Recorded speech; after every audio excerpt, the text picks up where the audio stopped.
Bhatti Vikramarka deputy సీఎమ్మా లేకపోతే deputy స్పీకరా? BRS సభ్యులకు మాత్రం ఆయన ఇంకా డిప్యూటీ స్పీకర్ గానే గుర్తున్నారా? ఎందుకంటే అసెంబ్లీ ప్రశ్నోత్తరాల్లో భట్టి విక్రమార్కని పదే పదే డిప్యూటీ స్పీకర్ అంటూ ప్రస్తావించారు హరీష్ రావు. అయితే హరీష్ రావు తప్పుగా సంబోధిస్తున్నారంటూ స్పీకర్ ఆయనకి గుర్తు చేశారు.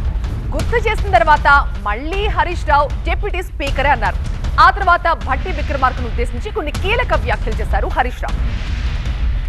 భట్టి విక్రమార్క సీఎం కావాలని కోరుకుంటున్నామన్నారు హరీష్ రావు. భట్టిని పదే పదే డిప్యూటీ స్పీకర్ అంటూ హరీష్ సంబోధించడంతో దాన్ని కరెక్ట్ చేశారు స్పీకర్ గడ్డం ప్రసాద్. భట్టి ఇప్పుడు డిప్యూటీ స్పీకర్ కాదు, ఆయన డిప్యూటీ సీఎం అని గుర్తు చేశారు స్పీకర్. గతంలో డిప్యూటీ స్పీకర్ గా పనిచేశారంటూ కవర్ చేసుకునే ప్రయత్నం చేశారు హరీష్. భట్టి సీఎం కావాలని తాము కోరుకుంటున్నట్లుగా కూడా చెప్పారు. అధ్యక్ష, గౌరవ డిప్యూటీ స్పీకర్ గారు గతంలో సభ ఎట్లా జరిగింది, ఇప్పుడు ఎట్లా జరిగింది అని ఒక్క నిమిషం. I'm quoting rules book. Deputy CM అదే sorry. If it's family, it has to be home. If it's home, it has to be Aparna. Saluting the spirit of every couple's sacrifice to build their dream home.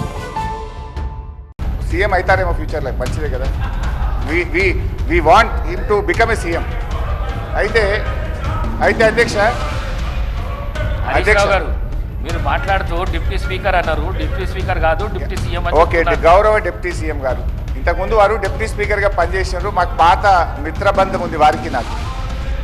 అయితే అధ్యక్ష గౌరవ deputy speaker గారు deputy CM గారు గతంలో ఇప్పుడు ఉన్న rules గురించి మాట్లాడారు.